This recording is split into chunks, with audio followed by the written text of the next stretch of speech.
बिस्मिल्लाहिर्रहमानिर्रहीम। आज तक के मुअज़्ज़ज़ नाज़रीन अस्सलाम वालेकुम।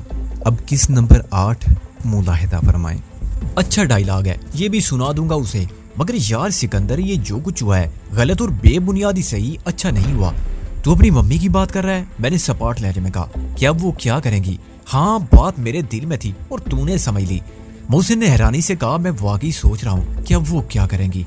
ये मैंने भी सोचा था, मगर मुझे फौजिया पर, तुझ पर और तेरे पापा पर एतमाद है। मैंने कहा अब इस फिक्र में मुबतला होने से कुछ हासिल भी नहीं होगा। तुम अपने पापा से बात कर ले और उनसे कह कि वो अपने ताल्लुकात और असर और रसूख को काम में लाए। कम से कम यहाँ तफ्तीश में किसी रवैया मुखालिफ ना रहे और मेरे साथ कोई ज्यादती ना हो। तू जानता है सबूत और शहादत के मरहले कैसे सर होते हैं। हाँ हाँ, वो मैं कर लूंगा, मोहसिन ने कहा। अब बाकी बातें मुलाकात पर। और कुछ तो नहीं कहना ना? नहीं, तुझसे बात हो गई है, आधा गम दूर हो गया। तू आ जाएगा तो मैं अकेला नहीं रहूंगा, वरना यहाँ कौन है मेरा यार, खुदा हाफिज, मैंने कहा और रिसीवर रख दिया। आपने तो 100 रुपए की ट्रंक कॉल कर ली सिकंदर साहब, थानेदार हशमत खान ने दांतों में खलाल करते हुए कहा। वो अब तक मेरी गुफ्तगू का एक एक लफ्ज गौर से सुन रहा था। मैंने फौरन 100 का एक नोट शुक्रिया के साथ आगे बढ़ा दिया और दूसरा नंबर मिलाने लगा। हेलो। किसी ने तीसरी घंटी बजने के बाद रिसीवर उठा लिया।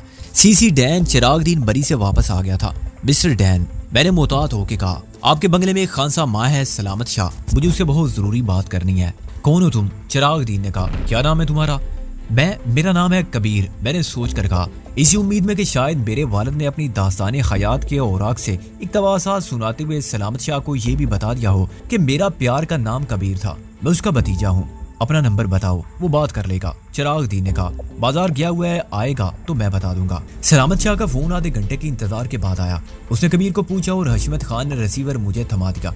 सिकंदर बख्त, उसने कहा, तुम तो इस्लामाबाद गए थे, मगर सुबह पुलिस तुम्हें पूछती हुई आई थी, तुम्हारे जाते ही क्या? हाँ हाँ चाचा, मैंने कहा। मेरी बदकिस्मती है कि जा नहीं सका, इस वक्त थाने में बंद हूँ। तुम पता लिख लो और फौरन आ जाओ। कोई ऐसा बहाना करो कि चिरागदीन को शुबह ना हो। यहाँ आओगे तो सब बता दूंगा। और हाँ, अपने साथ वो चाबियां लेते आना, वही जिनके बारे में मैंने पहले कहा था कि अभी अपने पास रखो। हाँ, मैं तुम्हारा इंतजार कर रहा हूँ, मैंने कहा और रिसीवर रख दिया। अपनी तो आज दोहरी ड्यूटी हो गई है। सब इंस्पेक्टर अशमत ने मुंह फाड़ के जमाई ली। आए दिन वक्त पड़ जाता है इस बेगार का। मेरी जगह मीर मोहम्मद को आना था, मगर है कहीं उसका पता? और यार हवालदार और देख मियाँ मोहम्मद साहब क्यों नहीं आए? आज उनका कौन मर गया है? मामा के मामे का मामा। उसकी पुकार पर एक नए हवालदार ने चीख उठा के झांका और गायब हो गया। बस जी, आपकी किस्मत अच्छी है कि हम बैठे हैं। हशमत खान ने कहा, मीर मोहम्मद होता तो आपको कब का अंदर कर चुका होता। और वो बड़ा है, उसने एक फहश गाली से मीर साहब का तारुफ मुकम्मल किया। वो अपने बाप को किसी से ना मिलने दे। ये जो आपका दोस्त आ रहा है ना अपने इस्लामाबाद से, उसको भी डक देता। और तुम्हारे चाचा सलामत शाह को भी। उसका तो काम ही ये है कि सबसे पहले डक दो, जो सामने आए बंद कर दो, बाद में छुड़ाने वाले क्या कर लेंगे? ज्यादा से ज्यादा छुड़ा के ले जाएंगे। तो ऐसे ही ये है कि पहले सबको डक दो, आजादी की कीमत देंगे तो ले जाएंगे। मुंह को हराम लग गया है ना उसके सिकंदर साहब, अल्लाह माफ करे। उसने दोनों हाथों से कानों को छुआ। 5:30 बजे मुझे सलामत शाह का परेशान चेहरा नजर आया। उस वक्त तक मैं कुर्सी पर बैठे बैठे भी थक चुका था। सलामत शाह ने डरते डरते थानेदार को देखा और सलाम के लिए हाथ उठाया। माई बाप, इसे क्यों पकड़ लिया है आपने? उसकी सूरत रोने वाली हो रही थी। तो ये है तुम्हारा चाचा सलामत शाह। थानेदार ने सलामत शाह को बगौर देखा। इसी ने तो हमें बताया था कि तुम रेलवे स्टेशन गए हो। मैंने सलामत शाह को मुख्तसरन वो सब कुछ बता दिया जो मेरे नुक्ते नजर से उस पर अपनी गिरफ्तारी के असबाब वाज़े करने के लिए जरूरी था। तकरीबन यही बातें मैंने टेलीफोन पर मोहसिन से भी की थी और इसमें कोई बात थानेदार के लिए नई ना थी, चुनाचे वो बेजार हो रहा था। चंद मिनट बाद जब उसे यकीन आ गया कि मैं एक मामूली खानसामा के साथ मिलकर फरार होने का कोई मंसूबा नहीं बना रहा हूँ, तो उसने हिफ्ज़े मां तकद्दुम के तौर पर मेरे हाथों को फिर मुकफ्फल किया और कहा कि SHO साहब का क्या है, किसी वक्त भी आ जाएं। SHO कौन है? मैंने रजा कराना तौर पर हाथ आगे बढ़ा के कहा। आजकल तो दादरी है, मीर मोहम्मद बना हुआ है। वो हथकड़ी का कफल लगा के मुतमईन हो गया। असल SHO को लाइन हाज़र कर दिया गया है। लाइन हाज़र? मैंने इस्तिलाह से बेखबरी के बायस कहा, यानी मुअत्तल किया। क्या गलती हुई थी उनसे? गलती तो कोई नहीं हुई थी। तफ्तीश के दौरान एक बंदा मर गया था। वो था भी इतना कमजोर और बीमार। अखबार वालों ने केस खराब कर दिया। उसने टोपी उठा के सर पर जमाई और बावाज़े बुलंद हवालदार से कहा कि बाहर बैठ के आराम खोरी करने की बजाय अंदर आके बैठे, और खुद भी बाहर निकल गया। मैं चंद मिनट के इस वक्फे से फायदा उठाया। चाचा, वो चाबियां लाए हो? मैंने आहिस्ता से कहा। सलामत शाह ने इकरार में सर हिलाया और जेब से चाबियां बरामद की। तुम अपने पास रखोगे? सब नहीं, मैंने कहा, और सिर्फ लाकर की चाबियां उठा के अपनी पैंट की सामने वाली खुफिया जेब में रख ली। उसी वक्त हवालदार अंदर आ गया और सब इंस्पेक्टर हशमत खान की कुर्सी पर जा बैठा।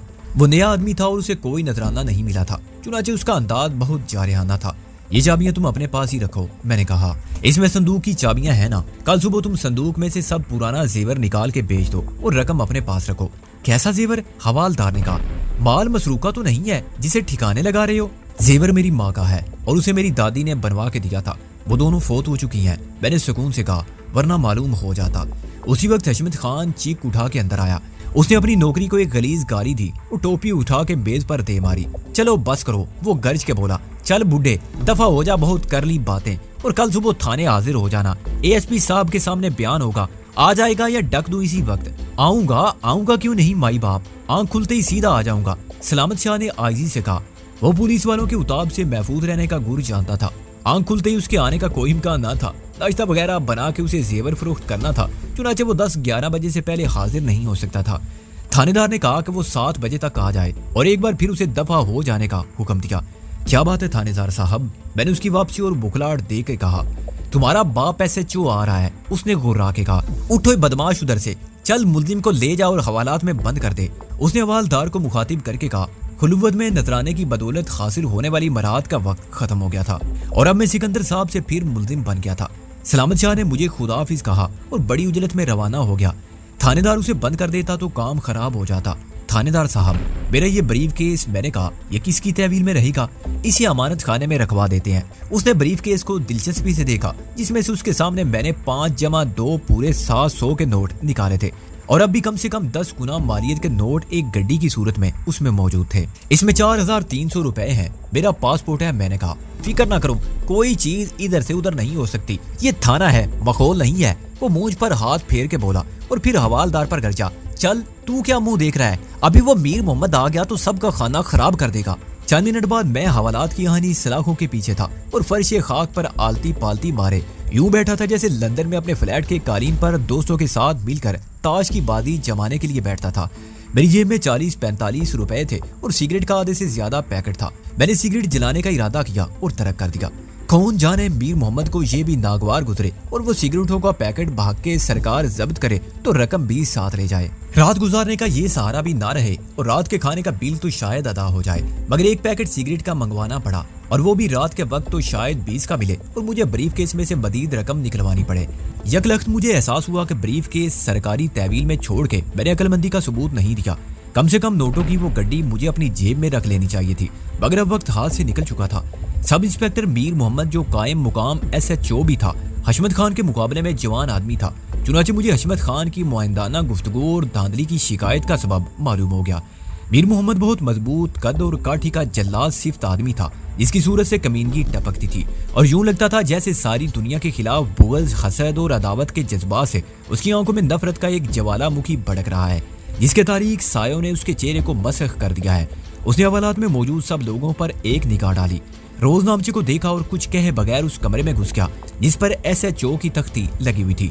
चंद मिनट बाद मैंने हशमत खान को टोपी जमा के और बेल्ट कस के उसी कमरे में जाते देखा और समझ गया कि मीर अब मेरे बारे में मालूमात हासिल करेगा।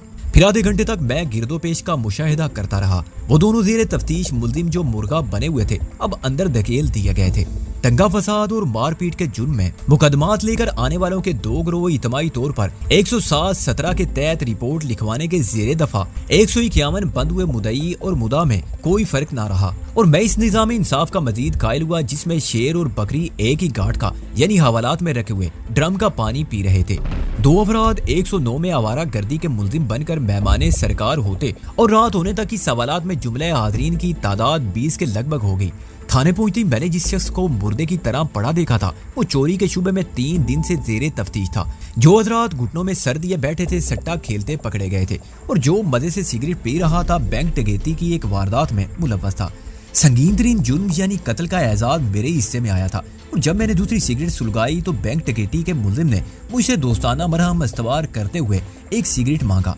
मुझसे पूछा कि मुझ पर क्या इल्जाम है और कत्ल की बात सुन के मुतासिर हुआ। तामुज़र बेगुनाही पर उसने कहा कि ये सब तो कहना पड़ता है, मगर जो कुछ इनको कहलवाना होता है اس نے اس میں صفت کے طور پر پولیس کے لیے اپنی لغت سے ایک نئی گالی استعمال کی، وہ یہ کہلوا لیتے ہیں اور اگر آدمی سادے کاغذ پر انگوٹھا لگا دے تو بڑی بچت ہو جاتی ہے۔ اس نے مجھے بہت سے مفید مشورے بھی دیے جو سابقہ تجربات کا حاصل تھے، اور جب میں نے اسے بتایا کہ میں اپنا بریف کیس 4300 روپے سمیت پولیس کی امانت خانے میں رکھوا دیا ہے تو وہ ہنسے بے حال ہو گیا۔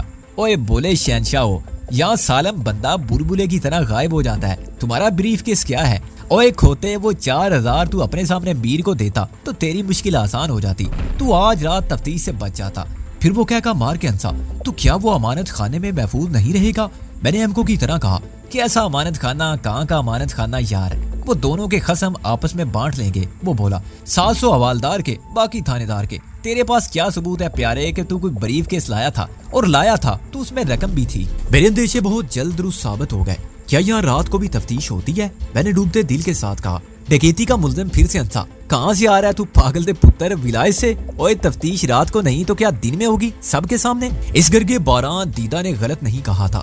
حشمت خان کے جانے کے بعد میر 1 گھنٹے بیٹھا ضابطے کی کارروائیوں میں مصروف رہا، پھر اس نے کہا کہ وہ گشت پر جا رہا ہے اور 1 گھنٹے بعد آئے گا۔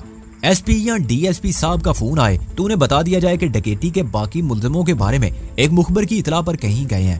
8 بجے کے قریب حوالاتیوں کا کھانا آیا جسے کسی نے کھانا قبول نہیں کیا۔ بیشتر لوگوں نے گھر سے آئے ہوئے کھانے بھی لوٹا دیے جو ان کے عزیزوں نے رشوت دے کر اندر پہنچائے تھے۔ پکڑے جانے والوں کے عزیزوں و اقارب مسلسل آتے جاتے رہے اور تھانے کے باہر جمع رہے۔ 9:30 بجے میر پھر نمودار ہوا اور اس نے بہت سے افراد کو شرف باریابی بخشا۔ ڈکیتی کے ملزم نے مجھے مطلع کیا کہ یہ آج رات تفتیش سے بچانے کے لیے مذاکرات ہو رہے ہیں۔ 10 بجے کے قریب میں نے ایک شخص کو اندر جاتے دیکھا جس نے اپنا چہرہ دوسری جانب کر لیا تھا، مگر وہ برآمدے کا زینہ چڑھ رہا تھا تو مجھے اوپر لگے ہوئے بلب کی زرد روشنی میں ایک لمحے کے لیے اس کی صورت دکھائی دی تھی۔ نہ جانے کیوں مجھے ایسا لگا جیسے میں نے اس کو پہلے بھی دیکھا ہے۔ میں نے ذہن پر بہت زور دیا مگر مجھے کچھ یاد نہ آیا۔ جب 10 منٹ بعد وہ چیخ اٹھا کے باہر نکلا تو میں نے اس کی صورت پھر غور سے دیکھی، پھر وہ چہرہ چھپا کے تیزی سے برآمدہ عبور کر گیا، مگر اب میں نے اسے شناخت کر لیا۔ یہ وہی ٹیکسی ڈرائیور تھا جو مجھے ایئرپورٹ سے چراغ دین کی کوٹھی تک لے گیا تھا اور پھر میر شرافت علی کی کوٹھی کے باہر نظر آیا تھا تو میں اسے اتفاق سمجھا تھا۔ یک لخت میری آنکھوں پر سے وہ پردہ ہٹ گیا جو مفروضات اور حقائق کے درمیان حائل تھا۔ سنتری روکو اس شخص کو، میں نے حوالات کی سلاخوں کو تھام کر چلاتے ہوئے کہا۔ 303 کی رائفل کو لاٹھی کی طرح تھام کر کھڑا ہوا سنتری اپنی جگہ سے نہیں ہلا۔ حوالات میں موجود بہت سے لوگوں نے دیوانگی کے عالم میں اس مظاہرے پر سہم کر مجھے دیکھا۔ محرر صاحب، میں پھر چلایا، یہ شخص کون تھا جو ابھی ابھی نکلا ہے؟ حوالدار میر شیر کی طرح کمرے میں سے داڑا، یہ کون کتا بھونک رہا ہے؟ پھر وہ چیخ اٹھا کے باہر نکلا اور سیدھا میری طرف آیا۔ کچھ پوچھے بغیر اس نے باہری سے میرے منہ پر ایک مکہ رسید کیا۔ میں اپنا توازن قائم نہ رکھ سکا۔ جب میں اٹھا تو میری ناک سے بہنے والا خون قطرہ قطرہ میری قمیض پر ٹپک رہا تھا۔ یہ کس گستاخی کی سزا ہے؟ میں نے خون کو ہاتھ سے صاف کیا۔ میں نے یہی پوچھا تھا کہ یہ شخص جو ابھی ابھی آپ کے پاس اٹھ کر گیا ہے وہ کون تھا؟ کیوں پوچھا تھا؟ کون ہے تو؟ میرا باپ یا افسر؟ میر نے اس میں ضرورت درمیان میں گالیوں کا اضافہ کرتے ہوئے گرج کر کہا۔ اس شخص کا میرے مقدمے سے براہ راست متعلق ہے۔ میں نے کہا مجھ پر قتل کا الزام ہے اور مجھے شبہ ہے کہ اصل قاتل یہ ہے۔ میر نے مجھے ایک درجن خوفناک گالیاں دی۔ تو سمجھتا کیا ہے خود کو؟ تفتیشی افسر ہے یا تو ملزم؟ تیرے کہنے سے میں تھانے میں آنے والے خیر معزز شریف آدمی کو پکڑ کے بند کر دوں؟ تیرا کیا ہے؟ تو ڈی ایس پی صاحب کو کہہ دے گا کہ یہ اصل قاتل ہے۔ کیا یہ شخص ڈی ایس پی تھا؟ میں نے کہا۔ ڈکیتی کے ملزم نے میرا ہاتھ دبا کے مجھے خاموش ہو جانے کا سگنل دیا۔ کون شخص؟ وہ داڑھا۔ یہاں تو میں 50 آدمیوں سے مل چکا ہوں اور 50 ابھی باہر کھڑے ہیں۔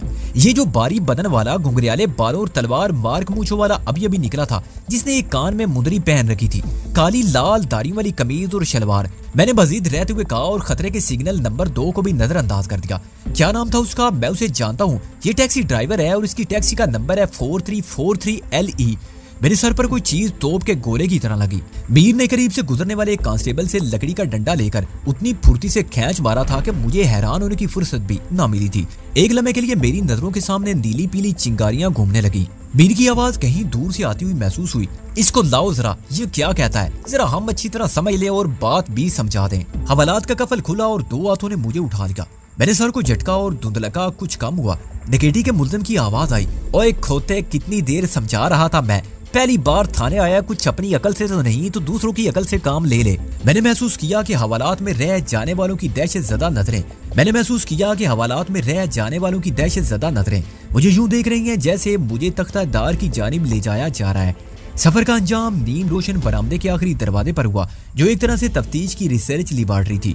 और जो सामान मैंने वहां देखा, अगर वो लंदन के स्कॉटलैंड यार्ड के सुराग रसां भी देखते तो हमारी पुलिस की जानत, जिद्दत, तबे और सलाहियत पर दंग रह जाते। मुझे वहां लाने वाले कांस्टेबल और हेड कांस्टेबल सादा कपड़ों में थे और अपनी सूरत शक्ल से बिल्कुल आदमखोर लगते थे। उन्होंने मुझे धक्का देकर एक कुर्सी पर बिठा दिया। ये लोहे की मजबूत कुर्सी थी जिसके पाए सीमेंट के फर्श में नस्ब थे। मेरे एहतजाज और सवाल करने से उन पर कोई असर नहीं हुआ। गालियां उनके लिए ज़बानों कलाम नागज़ीर जुज़्व थी और उन्हें एहसास भी नहीं होता था कि वो फहश ज़बान इस्तेमाल कर रहे हैं। उसके साथ साथ मुझ पर मुक्कों और थप्पड़ों की बारिश भी हो रही थी। अगर मैं मुश्तइल हो जाता तो जोडू के एक मामूली से दाव से उन दोनों को लंबा लिटा देता, मगर उसके बाद मेरे लिए इस अजाब से कहीं फरार ना था, जिसका मामूली सा नमूना मैं देख चुका था। मैं थाने से निकलकर भाग नहीं सकता था और बिलफर्ज़े महाल भाग जाता तो छुप के कहीं भी नहीं रह सकता था। एक बार फिर मुझे तमाम कपड़ों से महरूम करके कुर्सी के साथ यूं जकड़ दिया गया कि सर के सिवा मैं जिस्म के किसी हिस्से को जुम्बश तक नहीं दे सकता था। पहली बार मुझे एहसास हुआ कि सरेआम बेलिबास होते ही आदमी खुद अपनी नजर में कितना बेआबरू हो जाता है, कितना गिर जाता है और इज्जत नफ्स ना रहे तो खुद एतमादी भी नहीं रहती।